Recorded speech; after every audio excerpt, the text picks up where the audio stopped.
इस दुनिया में कई धर्म हैं और उन धर्मों के कई रीति रिवाज होते हैं और हर रीति रिवाज बरसों से चले आ रहे हैं और उन रीति रिवाजों को पूरा भी करना होता है।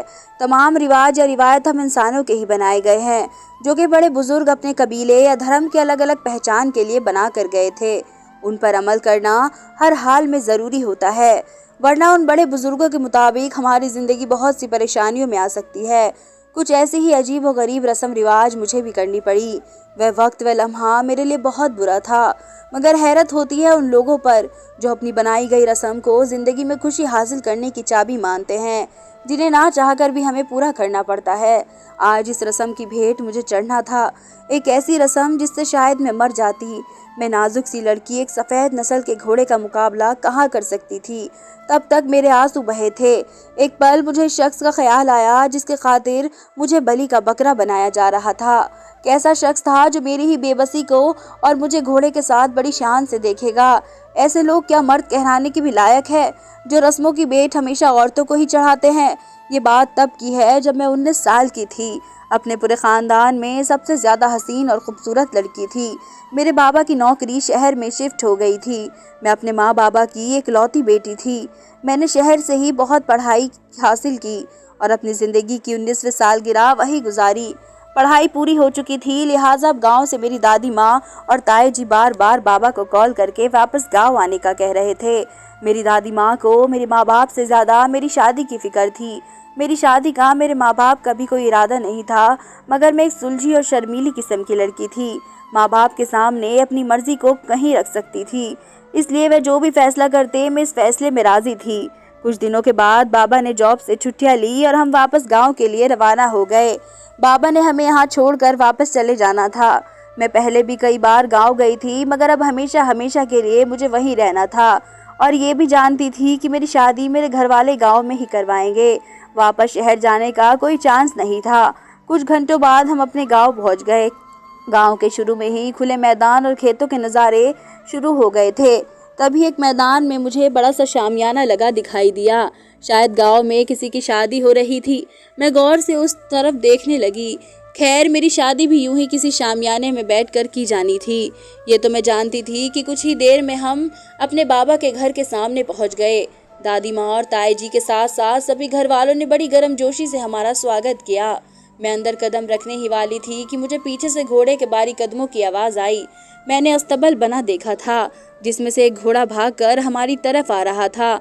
मुझे घोड़ों से बेहद डर लगता था। उसे अपनी तरफ आते देखकर मैं डर से चीखते हुए घर के अंदर भागने लगी। मुझे यूँ डरा हुआ देखकर ताई जी ने गले लगाया और परेशानी से दादी माँ को देखने लगी। मेरी दादी माँ ज़रा सख्त रवैये की थी। फौरन मुझसे बोली कि अब इस गांव में आ चुकी हो, घोड़ों से डरना छोड़ दो। तुम्हें पता होना चाहिए हमारे गांव की रस्म का, जब तक दुल्हन को घोड़ों के साथ। दादी माँ की बात फौरन मेरी माँ ने काट दी और बोली कि बच्ची है, डर गई है। शहर में इसने ये सब नहीं देखा ना, इसलिए कुछ ही दिनों में ठीक हो जाएगी। दादी माँ की अधूरी बात मेरे अंदर कई सवालात पैदा कर गई।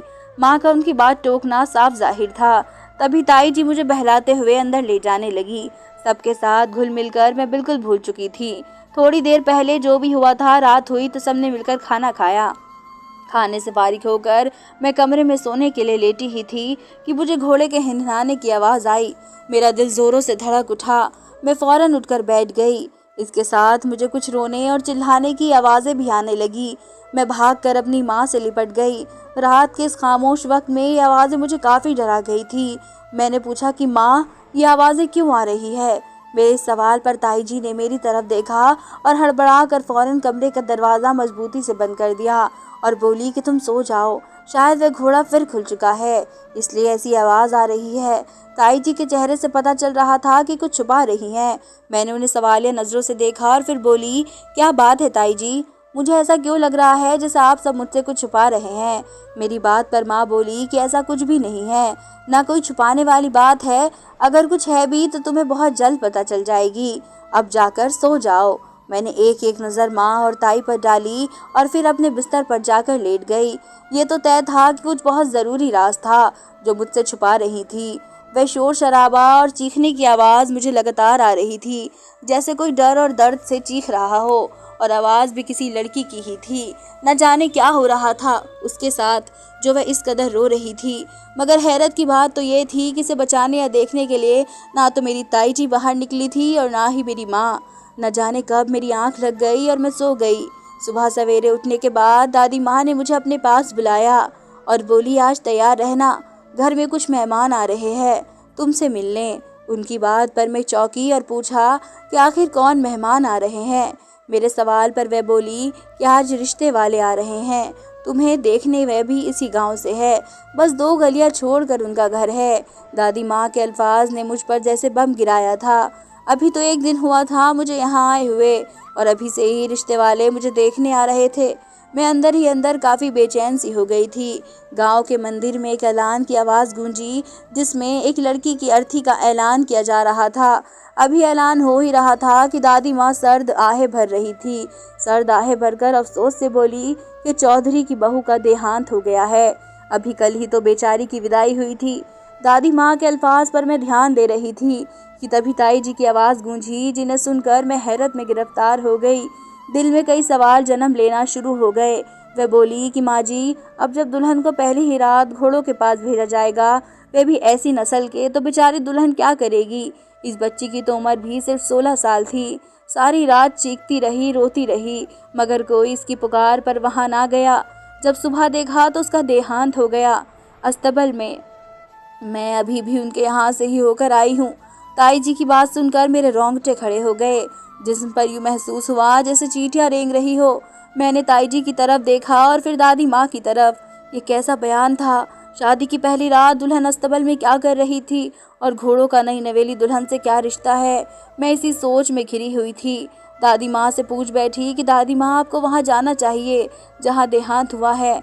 आखिर ऐसा क्या हुआ जो वह मर गई। मेरे सवाल पर दादी माँ ने आंखें निकाल कर मेरी तरफ देखा और बोली कि मैं ऐसी डरपोक और कायर की मौत पर अफसोस करने क्यों जाऊं।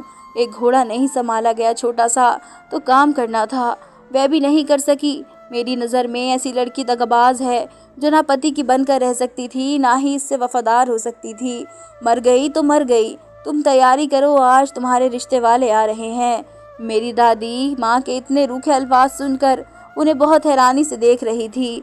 मुझे दिल में दुख हुआ, कितना पत्थर दिल था उनका। मगर इसी के साथ मेरे दिमाग में ये भी सोचे थी कि आखिर क्या हुआ होगा इसके साथ जो मर गई। एक बार फिर मेरे दिमाग में वे चीखों की पुकार गूंजने लगी। मैं कब कभी लेकर रह गई। कुछ देर बाद मैं दादी और माँ के कहे मुताबिक तैयार हो गई। मैं काफ़ी झिझक महसूस कर रही थी। मेहमान आ चुके थे और मैं उनके साथ बैठे अब खुद को नॉर्मल महसूस कर रही थी। इस वक्त वहाँ मेरे होने वाली सास और शादीशुदा ननद मौजूद थी। मुझे देखते ही उन्होंने अपनी तरफ से बात पक्की कर दी। मेरे माँ बाप को भी कोई एतराज़ ना था, इसलिए 1 घंटे के दौरान ही मुझे अंगूठी पहनाकर बात पक्की कर दी गई और इसी के साथ अगले हफ्ते शादी के दिन की तारीख पक्की कर दी गई। मैं थोड़ी बहुत परेशान हुई। मुझे हैरानी थी कि आखिर मेरा होने वाला पति कैसा होगा और कौन होगा, पढ़ा लिखा होगा भी कि नहीं, शक्ल और सूरत और किरदार कैसा होगा। ऐसे कई सवालात मेरे दिमाग में आ रहे थे। मगर मैं अपने गांव और ख़ास तौर पर अपनी दादी माँ के गुस्से से वाकिफ़ थी, इसलिए उनके फ़ैसले को दिल से अपना लिया। यहाँ पर मेहंदी का कोई रिवाज ना था, एक ही दिन शादी और दावत की जाती थी। मेरी माँ खुश थी, मगर उसके साथ ही मैंने उनके चेहरे पर परेशानी के आसार भी देखे थे। जैसे जैसे दिन गुजरते जा रहे थे, मेरी बेचैनी और अजीब सा डर बढ़ता जा रहा था। मेरी शादी के लिए तमाम ज़रूरियात की चीज़ें और दहेज ले जाया गया। तभी एक दिन मैं जब कमरे में सो रही थी तो अचानक कुछ आवाज़ों ने मेरी नींद में खलल डाली। वह आवाज़ें मुझे सुनाई दे रही थी, जैसे कोई राज़दाराना बात कर रहा हो। मैं पूरी तरह जाग गई, मगर अपनी आंखें नहीं खोली थी। जो बात मुझे सुनाई दी, उन्हें सुनने के बाद मेरा वजूद सूखे पत्ते की तरह थर थर काँप गया। पूरे वजूद में एक सनसनी की लहर दौड़ गई। मेरी माँ ताई जी को कह रही थी कि शादी करीब आ रही है, मुझे खुशी है कि वह अपने घर की हो जाएगी। रमन एक अच्छा और समझदार लड़का है, मगर जैसे जैसे दिन करीब आ रहे हैं मुझे बेहद फिक्र होने लगी है अपनी बच्ची की। माँ की इस बात पर ताई जी बोली कि फिक्र ना करो, जो भी होगा बेहतर होगा। मैं और तुम भी तो इस गांव की है, जब हमने वह सब अच्छे से कर लिया तो ये भी कर लेगी। ताई माँ को हिम्मत बांधने को कह रही थी और माँ दोबारा कहने लगी कि वह घोड़ों से बहुत डरती है, इसे बहुत डर लगता है। ये भला कैसे उनके पास जा सकेगी। मुझे बहुत डर लग रहा है। ये सोचकर काश ऐसी रस्म ना बनी होती हमारे गांव की। माँ के अल्फाज ने मेरे अंदर तूफान खड़ा कर दिया। मैं डर के मारे दिमाग सुन करने लगी थी। आखिर ऐसा क्या था जो वह मुझसे छिपा रही थी। अब एक और परेशानी ने मुझे घेर लिया था। मैं कैसे भूल गई थी कि उस रात जिस लड़की की चीखने और पुकारने की आवाज़ आ रही थी वह पहली रात की दुल्हन थी और फिर उसकी सुबह मौत हो गई। मेरे दिमाग में तो बिल्कुल ही ये बात नहीं आई थी। शादी तो 2 दिन बाद मेरी भी थी, तो क्या मेरे साथ भी ऐसा कुछ होना था? क्या मुझे भी इस अस्तबल में लेकर जाया जाना था? मैं सांस रोक कर उनकी सारी बातें सुनती रही, जिनमें से कुछ मेरी समझ से बाहर हो रही थी। मैं अब खामोश नहीं रहना चाहती थी। मुझे इस बात की तह तक जाना था। मैं फौरन उठी और जाकर अपनी माँ और ताई के पास खड़ी हो गई। मेरे अंदाज भाप कर उनके चेहरे के रंग उड़ गए। वह हड़बड़ा कर बोली कि ऐसे क्यों देख रही हो हमें? मैंने उन्हें सवालिया नज़रों से देखते हुए कहा कि मैंने आप दोनों की सारी बातें सुन ली है। मुझे बताइए कि सच क्या है? वह लड़की क्यों मारी? क्या हुआ था इस रात उसके साथ? वह क्यों इतना चीख रही थी? वह घोड़ों के अस्तबल में क्या कर रही थी? मेरी बात सुनकर मेरी माँ ने मुझसे नजरें चुरा ली, जबकि ताई जी ठंडी सांस भरकर मेरी माँ से बोली, क्या लगता है सच बताने का वक्त आ चुका है। बेहतर है कि इसे सच बता दिया जाए, इसी में बेहतरी है। शादी में 2 दिन रह चुके हैं और सच्चाई जानकर यह भी खुद को उन सब के लिए तैयार कर लेगी। ताई के अल्फाज मेरी सांस को रोक रहे थे और मुझे अपना ब्लड प्रेशर लो होता महसूस हो रहा था। मेरी माँ ने मेरी तरफ देखा और बोला, उनके अल्फाज में बिल्कुल गौर से सुन रही थी। वो कहने लगी कि हमारे इस गांव की कुछ रीत और रिवाज है जिनको पूरा किए बगैर हमारी शादी पूरी नहीं हो सकती। तुम बचपन से ही शहर में रह रही हो, इसलिए इन रस्मों को जान न सकी, मगर शायद अब वक्त आ गया है कि तुम्हें बता दिया जाए। माँ के अल्फाज मुझे बहुत बेचैन कर रहे थे। मैं बोली कि माँ बताएं साफ साफ कि आखिर क्या बात है। मुझसे सब्र नहीं हो रहा था। इस बात पर माँ बोली कि हमारे गांव के रिवाज के मुताबिक शादी की पहली रात दुल्हन को अस्तबल जाना पड़ता है और वहां जाकर कुछ खास रस्में अदा की जाती है, जिन्हें अदा करके ये दुल्हन को अपने पति के पास जाने की इजाज़त होती है। माँ कुछ बोलती कि अचानक से दादी माँ की गुस्से की भरी आवाज़ गूंजी, ये क्या कर रही हो तुम? हमारे रिवाज को तोड़ रही हो? तुम्हारी हिम्मत भी कैसे हुई शादी से पहले इसे सब बताने की? दादी माँ की बातों पर माँ नादम सी हो गई और कहने लगी कि वह बस इसलिए बता रही थी कि मेरा डर खत्म हो सके। मगर दादी माँ ने माँ और ताई को अच्छी खासी बातें सुना दी और मुझे अपने साथ अपने कमरे में ले गई और सख्ती से कहा कि अब जब तक शादी ना हो जाए वह मेरे साथ मेरे कमरे में ही रहेगी। उसके बाद मेरे चेहरे पर लाली की जगह पीलापन आ गया था। मैं काफ़ी परेशान हो चुकी थी। मुझे किसी भी चीज़ की कोई खुशी नहीं थी, सिर्फ खौफ था और बेहद डर पूरे वजूद में समा चुका था। 2 दिन यूं गुजरे जैसे चंद लम्हे हो। आखिर वो दिन आ गया जब मुझे गांव के रीति रिवाज के मुताबिक दुल्हन बनाया जा रहा था। मैं दुल्हन के जोड़े में थी, दादी माँ के पास बैठी थी। मेरे चेहरे पर कोई खुशी या हया की झलक नहीं थी, बस बेचैनी और अफसोस की झलक रही थी। मेहमानों के लिए तमाम इंतज़ाम वही किए गए थे। मैं दुल्हन बनी बैठी सबकी नज़रों का मरकज़ बनी थी। हर कोई मेरी सास की पसंद पर तारीफ़ कर रहा था।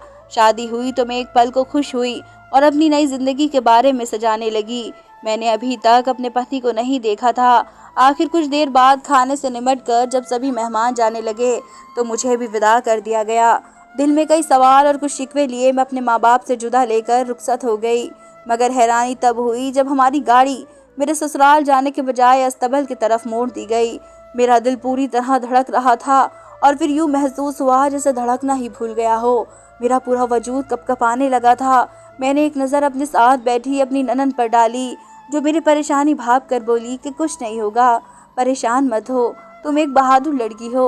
अस्तबल के पास गाड़ी रोक दी गई और वहाँ से आगे मुझे मेरी सास और दादी माँ अंदर ले जाने लगी। मुझे अस्तबल को देखकर ही डर लग रहा था, न जाने अंदर मेरे साथ क्या होने वाला था। मैंने बहुत मुश्किल से उनसे बोलकर कहा कि मुझे यहाँ क्यों लेकर जा रहे हैं आप लोग। मेरे सवाल पर वह बोले कि अभी अंदर चलो, फिर तुम्हें सब कुछ समझाते हैं। उनकी बात पर मैं फ़ौरन हैरानी से बोली कि मुझे घोड़ों से डर लगता है, मैं अंदर नहीं जाऊंगी। मेरी इस बात पर मेरी सास बोली कि बेटा, अगर अंदर नहीं गई तो रस्म कैसे पूरी होगी। इतना कहकर मेरी दादी माँ और सास मुझे ज़बरदस्ती पकड़कर अंदर ले गई। अंदर दाएं और बाएं घोड़े बंधे थे। मेरा दिल मुंह के रास्ते बाहर आने को था। मैं बहुत ज़्यादा डर रही थी। मेरी आंखों से आंसू निकल आए। मैं रोने लगी और उनसे अपने बाजू छुड़वाने लगी। तभी दादी माँ ने मेरा बाजू झटका और बोली कि रोना बंद कर, दुल्हन ऐसे रोती नहीं है, तू क्यों अपना मजाक बनवा रही है। मैं उनकी मिन्नतें करने लगी कि मुझे घर जाना है। मेरी नज़र मेरे पति को ढूंढ रही थी, मगर वहाँ कोई भी ऐसा मौजूद नहीं था जिसे लगता कि वहाँ दूल्हा है। तभी मेरी सास ने मुझे वहाँ मौजूद लड़की की कुर्सी पर बैठाया और बोली कि देखो बेटा, हमारे यहाँ कुछ रस्में होती है जिनको पूरा करना हर शादीशुदा लड़की के लिए ज़रूरी होता है। ऐसा करने से एक तो ये पता चलेगा कि तुम अपने पति के साथ कितनी वफादार होगी, और दूसरा ये कि तुम अपने ससुराल वालों के लिए, उनकी खुशी के लिए किस हद तक जा सकती हो। हर वह लड़की जो इस रस्म को ठीक से निभा देती है वह अपने ससुराल में इज्जत से जी रही है, मगर वहीं कुछ लड़कियां डर के मारे अपनी ज़िंदगी से हाथ धो बैठती हैं। तुम एक अच्छी लड़की हो, इसलिए बहादुर बनो और जो ये सब साहब कहते हैं वह करो। मेरे हाथ पाँव फूल रहे थे, मेरा दिल काँप रहा था। मैं वहाँ से भाग जाऊं, मगर मेरी टांगें मेरा साथ नहीं दे रही थी। वो साहब एक अधेड़ उम्र के बाबा थे जो लाठी पकड़कर चलते हुए मेरे पास आए, मेरे सर पर हाथ रखा और बोले कि तुमने अब एक काम करना है। इसके बाद वह जो बोले, मेरी रूह मुझे जिस्म से अलग होती महसूस हुई। मैं चकरा कर अपनी सास के कंधे पर गिरी। ये कैसा गाँव था, कैसे रिवाज थे। मुझे इस पर वहाँ मौजूद हर शख्स पर बहुत गुस्सा आया, यहाँ तक कि अपने पति पर भी, जिसे मैंने देखा भी नहीं था। वह बोले कि सामने वाले सफ़ेद घोड़े के पास जाओ और उसकी पूंछ से मुट्ठी भर बाल काट कर लाओ। वह बाकायदा मुझे कैंची पकड़ाते हुए बोले। मैं बहुत रोने लगी थी और दादी माँ से लिपट गई कि नहीं, मैं ये नहीं कर सकती, मुझे बहुत डर लगता है। मगर मेरी बात कौन मानता, सब तो वहाँ मेरे दुश्मन बने थे। उन्होंने मेरी एक ना सुनी और मुझे बाल काटने के लिए आगे भेजा। मैं डरते डरते कदम उठाती घोड़े के पास जाने लगी।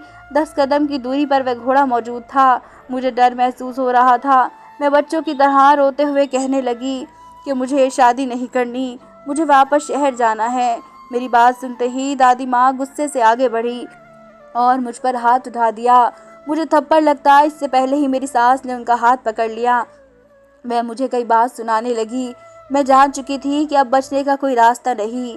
मैं दोबारा से घोड़े की तरफ बढ़ी। अभी थोड़े कदम दूर थी कि एक लड़का बाहर से भागता हुआ अंदर आया। मैं लगातार रो रही थी, बहुत मुश्किल से घोड़े से 2 फीट दूर खड़ी थी।